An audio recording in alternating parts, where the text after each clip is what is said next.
तमाम उम्र इसी एहतियात में गुजरी कि आशिया किसी शाखे चमन पर बार न हो। बिस्मिल्लाहिर्रहमानिर्रहीम। नाज़रीन, आज से हम शेखुल इस्लाम हज़रत मुफ्ती मोहम्मद तक़ी उस्मानी साहब की ज़िंदगी पर एक यादगारी इंटरव्यू का सिलसिला शुरू कर रहे हैं, जिसमें आप हज़रत शेखुल इस्लाम मुफ्ती मोहम्मद तक़ी उस्मानी साहब की ज़िंदगी के वो नायाब पहलू दे सकेंगे जो हर ख़ास व आम और हर तबके के लिए निहायत मुफीद होंगे।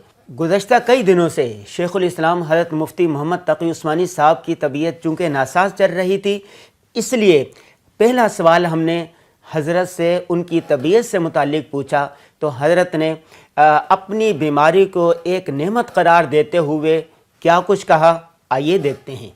वहाँ का जो वज़ीर सेहत था उसकी हिदायत पर बहुत आला किस्म का VIP कमरा उन्होंने दिया। वहाँ पर अब मैंने कहा कि घर वालों को मैं इतना नहीं करना, ज़्यादा परेशान होंगे।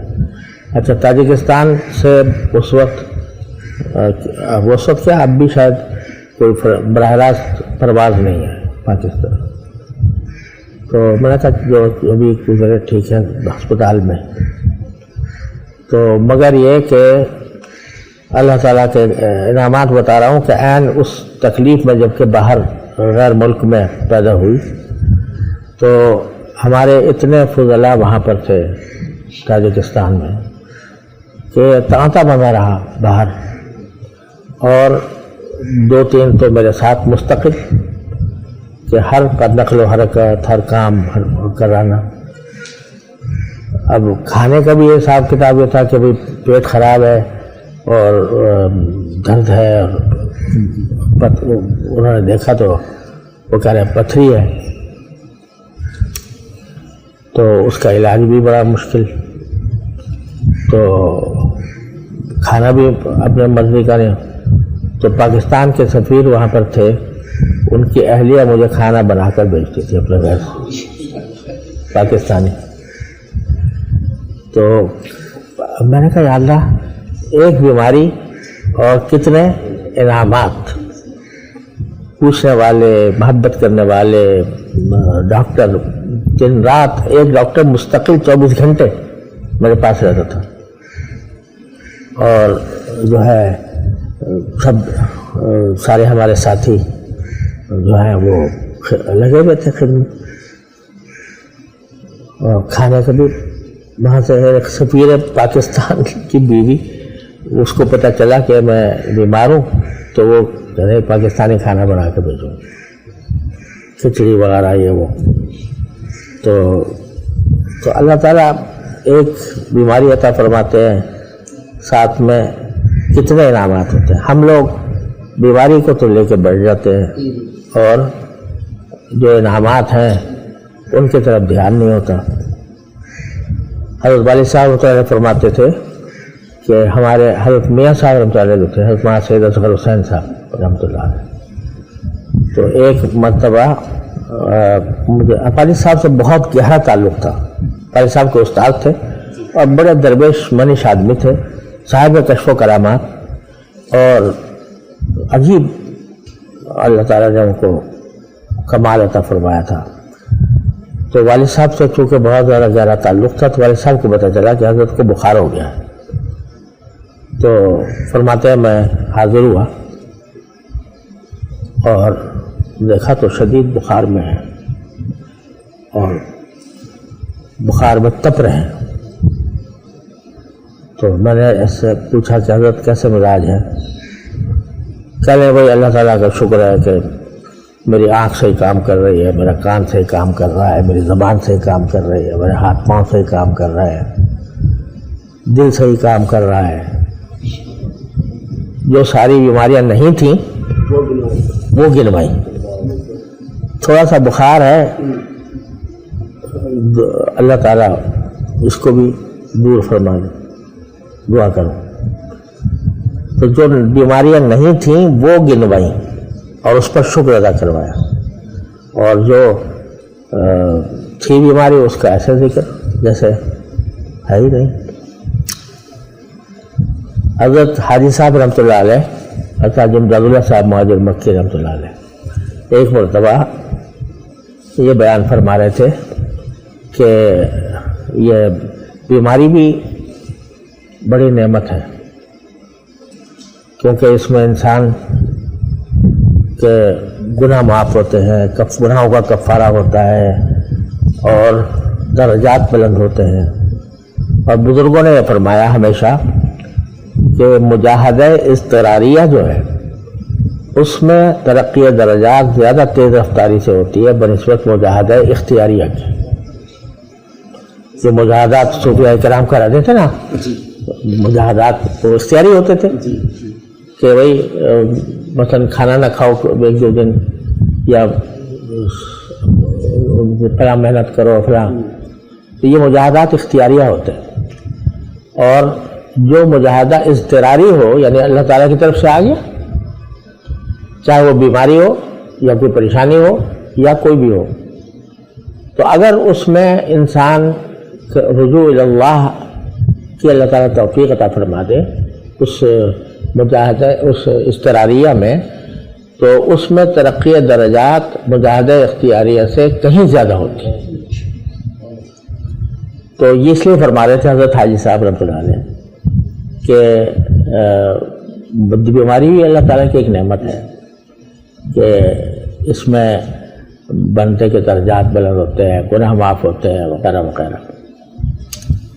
تو اس لیے جب تک ہے تو اس کو پر غمگین نہ ہو، بلکہ اس پر صبر کرو، تو انشاءاللہ اللہ تبارک و تعالیٰ اس کو تمہارے لیے ترقی درجات کا ذریعہ بنائیں گے۔ وہ بھی ایک نعمت ہے۔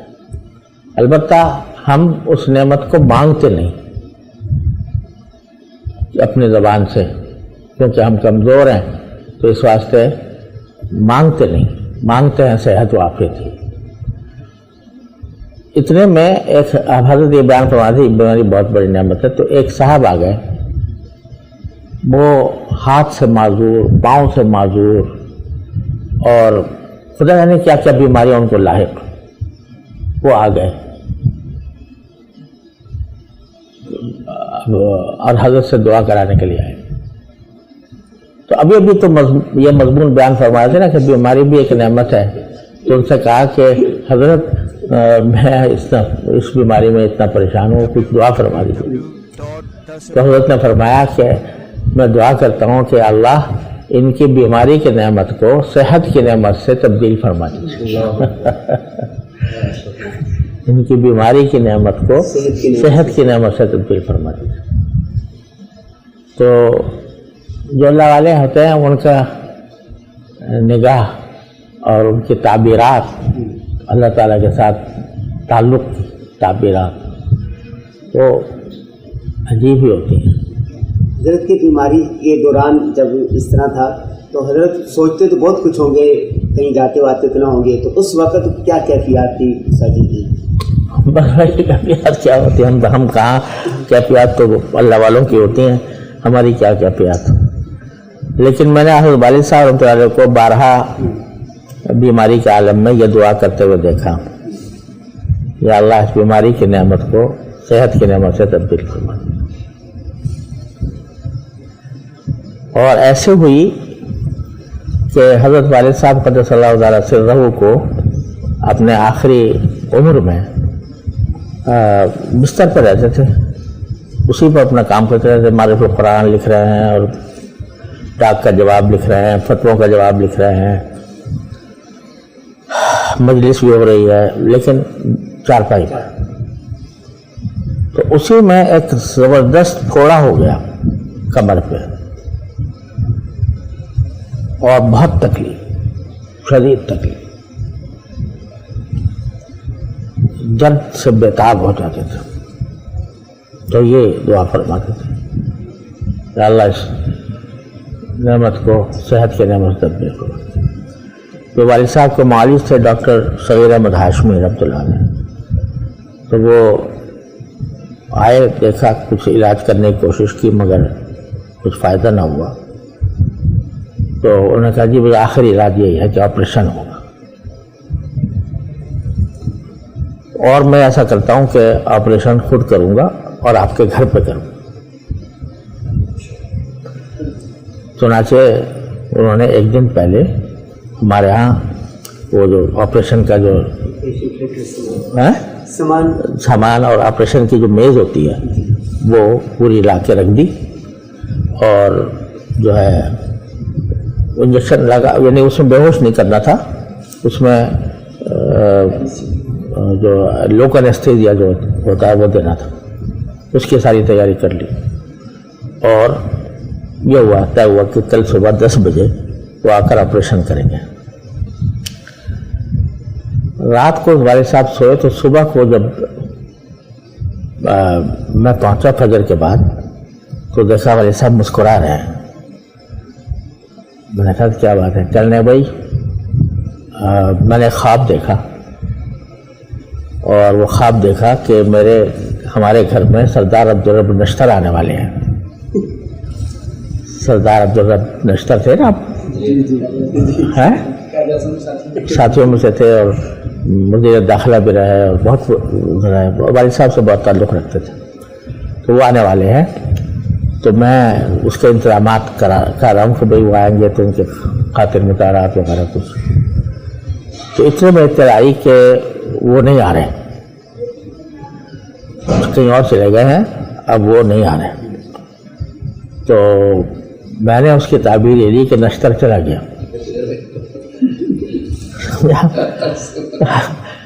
नश्तर चला गया। तो थोड़ी देर बाद, या उस वक्त हो चुका था या बाद में हुआ मुझे भी याद नहीं रहा, तो वो थोड़ा फूट गया, खुद फूट गया, फूट के सारा निकल गया। सारा निकल गया।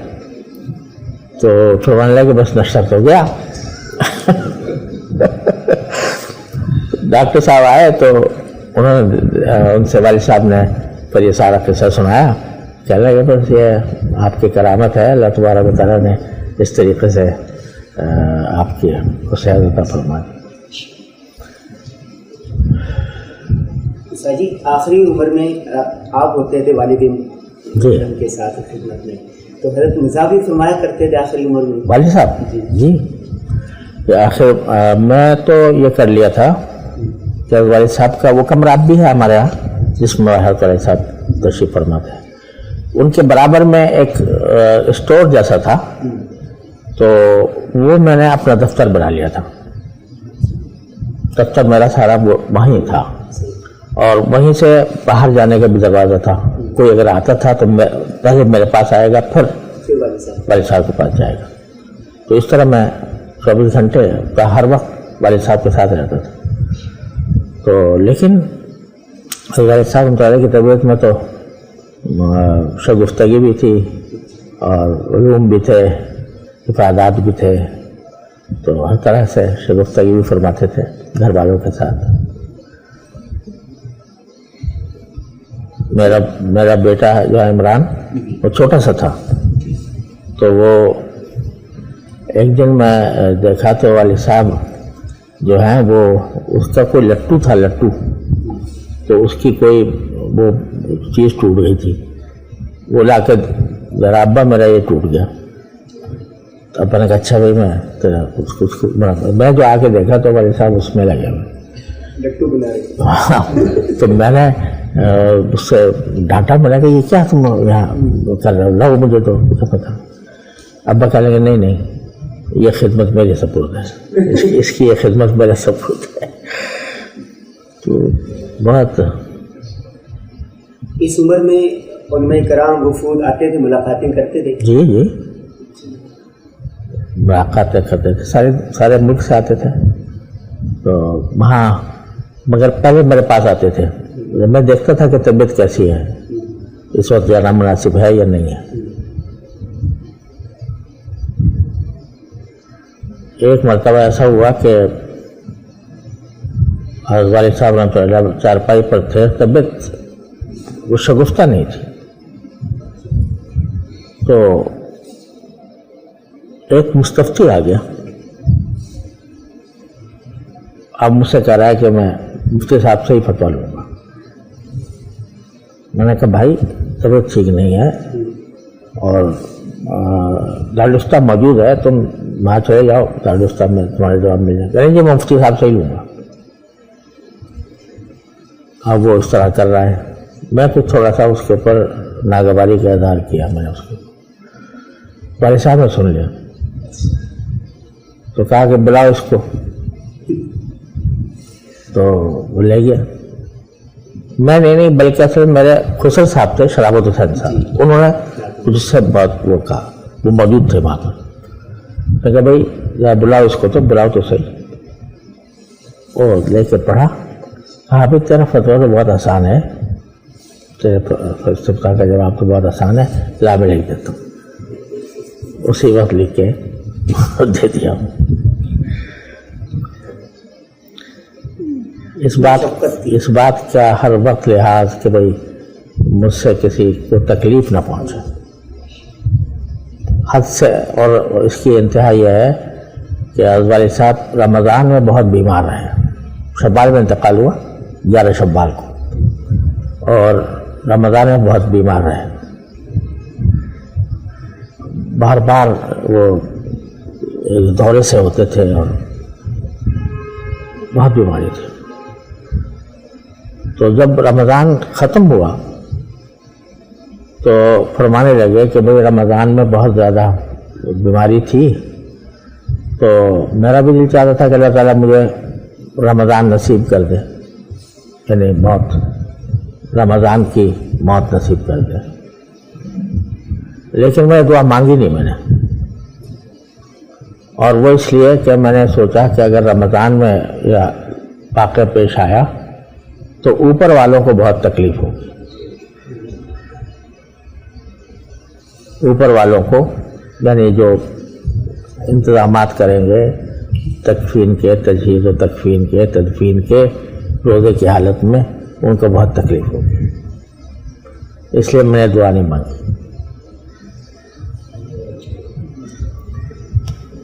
پھر شعر پڑھا کہ تمام عمر اسی اہتمام میں گزری,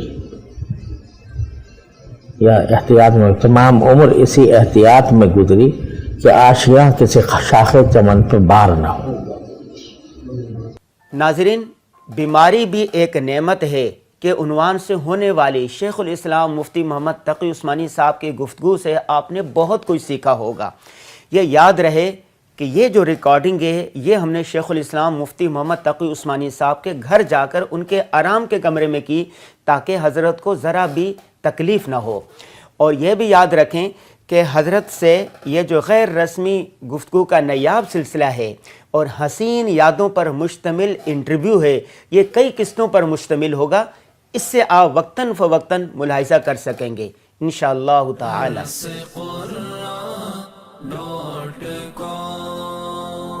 www.dasquran.com